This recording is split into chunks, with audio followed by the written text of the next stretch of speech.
دو چیزیں جو ہے نا ذکر میں بڑا فائدہ دیتی ہے. ایک ہے کہ ٹارگٹ ڈیلی سیٹ کرے, جیسے 100 دفعہ یہ سبحان اللہ و بحمدہ کہا جاتا ہے, منیمم بیئر منیمم ہے کہ آپ یہ 100 دفعہ سورج نکلنے سے پہلے اور سورج غروب ہونے سے پہلے پڑھ لیں عصر کے بعد.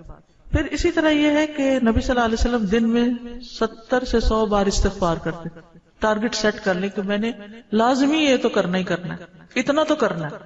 زیادہ ہو جائے تو بہت ہی اچھا, کیونکہ حدیث میں آتا ہے نا طوبی لمن وجد الاستغفار فی صحیفته, کہ خوشخبری ہے اس کے لیے جو اپنے اعمال نامے میں استغفار کی کثرت پائے. پھر آپ دیکھیے درود شریف ہے, اگر کوئی اپنی ساری دعا کو درود شریف بھی بنا لے تو اس کے لیے ہر چیز کافی ہو جاتی ہے. کم از کم ایک تسبیح درود شریف کی, اور اگر وہ نہیں نصیب تو صبح 10 دفعہ, شام 10 دفعہ, دن کا آغاز اختتام تو لازمی درود شریف کے ساتھ ہو. پھر اسی طرح لا حول ولا قوت الا باللہ ہے جنت کے خزانوں میں. اگر ہمیں دنیا کا کوئی خزانہ بتایا جائے تو ہم لوٹنے چلے جائیں اس کو, یہ تو جنت کا خزانہ ہے, وہ اکٹھا کرنے کے لیے اس کی تسبیح کر لیں. لا الہ الا انت سبحانک انی کنت من الظالمین, کم از کم 100 دفعہ پڑھ لیں. 100 دفعہ نہیں, 10 دفعہ ہی رکھ لیں, لیکن ڈیلی پڑھیں. پھر اسی طرح سبحان اللہ والحمد للہ ولا الہ الا اللہ واللہ اکبر, اس کی بے پناہ فضیلت اور اس کی بے شمار فضائل ہیں اگر اس کی ایک تسبیح آپ کر سکیں. اب یہ ہے کہ اتنا کچھ اوور ویلمنگ ہو جاتا ہے, یہ بھی کر لو, یہ بھی کر لو, یہ بھی کر لو. کچھ چیزیں صبح کے وقت کے لیے رکھ لیں, کوئی دوپہر کے لیے رکھ لیں, کوئی شام کے لیے رکھ لیں, کوئی کہیں اگر آپ آتے جاتے ہیں اس کے لیے رکھ لیں, کوئی کسی کام کے ساتھ باندھ لیں. اگر آپ نے ٹارگٹ سیٹ کر لیا نا کہ یہ تو کرنا ہی کرنا ہے تو انشاءاللہ کر بھی لے گی. اگر کسی وجہ سے کوئی آگے پیچھے ہو بھی گیا تو رات کو سونے سے پہلے کر لیں. اگر ایک دن کچھ کمی پیش ہوگی اگلے دن پورا کر. اپنے اوپر پابندی آپ نے خود لگانی, یہ تو میں نے کرنا ہے, ٹھیک ہے. دوسری چیز یہ ہے کہ اگر نہ کریں تو پھر اس پر اپنے آپ کو پنش بھی کریں, اس کے عوض کچھ صدقہ کریں, کیونکہ اپنی عادتوں کی اصلاح خود ہی کرنی ہے. روزہ رکھیں, یعنی کمپنسیٹ کریں اپنے آپ کو, کیونکہ انسان کے جسم کے ہر جوڑ پہ روز صدقہ واجب ہوتا ہے. یہ تسبیحات جو ہیں وہ جوڑوں کا صدقہ بھی ہے, ٹھیک ہے. تو اوقات مقرر کریں, اپنے لیے خود مقرر کریں, خاص طور پر جو مسنون تعداد آئی ہے اس کی پابندی کریں. اور باقی یہ تو ویسے کی تسبیحات ہیں نا, لیکن جو صبح شام کے اذکار ہیں ان کی پابندی کریں, رات کو سوتے وقت کے اذکار کی پابندی کریں, گھر سے نکلتے آتے جاتے اٹھتے بیٹھتے سارے دن کے جو مسنون اذکار ہیں. دعا کیجئے, کتاب کس کس کے پاس ہے؟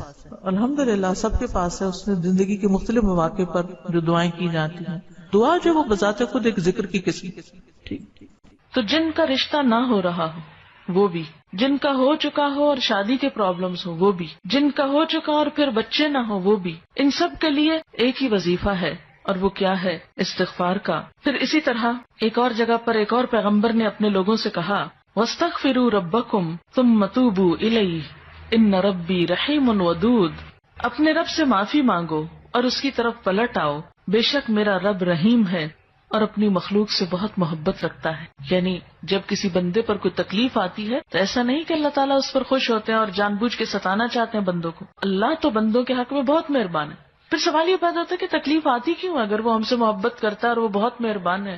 تو بات یہ ہے کہ کچھ چیزیں ہم اچھے حالات میں سیکھتے ہیں اور کچھ چیزیں ہم ہارڈ شپ سے سیکھتے ہیں. کچھ نعمتوں کی قدر ہم اچھے طریقے سے ویسے ہی کر لیتے ہیں, اور کچھ چیزوں کی قدر ہمیں اس وقت آتی ہے جب کوئی مشکل پیش آتی ہے. آپ دیکھیے کہ اس کی مثال یوں ہی ہے کہ جیسے کچھ کھانے آپ کچے ہی کھا لیتے ہیں, جیسے فروٹس وغیرہ ہیں, آپ کو پکانے کی ضرورت نہیں ہوتی, لیکن کچھ کھانے آپ کو پکا کر کھانے ہوتے ہیں. اسی طرح زندگی میں کچھ حالات ایسے ہوتے ہیں کہ جن میں آپ آرام سے سیکھ جاتے ہیں, یا کچھ باتیں آپ کو بغیر کسی مشکل کے سمجھ میں آ جاتی ہیں, لیکن کچھ باتیں آپ کو مشکل آنے پر سمجھ آتی ہیں. اور جس طرح انسان پختہ اور میچور ہوتا ہے مشکلات میں, آپ نے دیکھا ہوگا کہ جو بچے ہارڈ شپس میں پلتے ہیں وہ بڑے ہو کر ان میں اسٹیمنا زیادہ ہوتا ہے, لیکن جو بچے بہت نعمتوں میں اور نازوں میں پلتے ہیں وہ اتنے بہادر اور اتنے ہمت والے نہیں ہوتے. اس لیے دھوپ اور چھاؤں, غم اور خوشی دونوں اس کائنات کا حسن ہے. دن اور رات ایک بہت بڑی نشانی ہے ہمارے لیے. تو اس لیے جب تکلیف آتی ہے تو اس موقع پر انسان اللہ کی طرف زیادہ رجوع کرتا ہے, اللہ کو زیادہ یاد کرتا ہے, زیادہ ذکر کرتا ہے, اور اس طرح انسان کے گناہ دنیا میں ہی معاف ہونے لگتے ہیں. ایک اور جگہ پر آتا ہے وَأَنِ اسْتَغْفِرُوا رَبَّكُمْ ثُمَّ تُوبُوا إِلَيْهِ يُمَتِّعْكُمْ مَتَاعًا حَسَنًا. اور یہ کہ تم اپنے رب سے معافی چاہو اور اس کی طرف پلٹ آؤ تو وہ تم کو اچھا سامان زندگی دے گا. یعنی دنیا کی اچھی نعمتیں کس سے ملیں گی؟ استغفار سے. اور اس کے لیے دعائیں کیا ہیں؟ ربنا اغفر لنا، یہ قرآن پاک کی دعائیں ہیں استغفار کی. ربنا اغفر لنا ذنوبنا واسرافنا فی امرنا وثبت اقدامنا. ایک اور دعا ہے ربنا آمنا فاغفر لنا وارحمنا وانت خیر الراحمین. پھر اسی طرح ربنا ظلمنا انفسنا وان لم تغفر لنا وترحمنا لنکونن من الخاسرین. انت ولینا فاغفر لنا وارحمنا وانت خیر الغافرین. پھر اسی طرح ربنا فاغفر لنا ذنوبنا وکفر عنا سیئاتنا وتوفنا مع الابرار.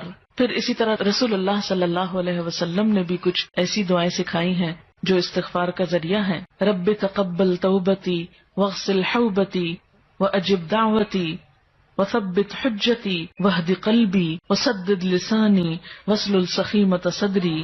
رب اغفر لی وتب علی انک انت التواب الغفور. استغفر اللہ الذی لا الہ الا هو الحی القیوم واتوب الیہ.